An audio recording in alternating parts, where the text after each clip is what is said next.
Breaking news असां share कंदासीं Istanbul मां। फील्ड मार्शल आसिम मुनीर जी तुर्क सदर रजब तैयब अर्दगान सां मुलाक़ात थी आहे। फील्ड मार्शल ऐं तुर्क सदर जी मुलाक़ात में नायब वज़ीर आज़म सागदार बि मौजूदु रहियो।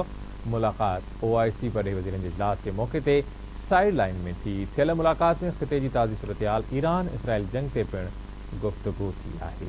जिन नाज़रीन असां हाणे जॉइन कयो आहे ब्रेकिंग न्यूज़ ऐं असां शेयर कंदासीं इस्तांबुल मां।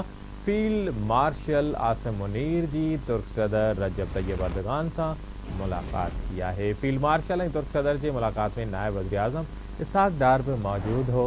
मुलाक़ात OIC परॾेही वज़ीरनि जे इजलास जे मौक़े ते साइड लाइन ते थी। मुलाक़ात में ख़िते जी ताज़ी सूरतहाल ऐं ईरान इसराइल जंग ते ख़्यालनि जी ॾे वठि कई वई।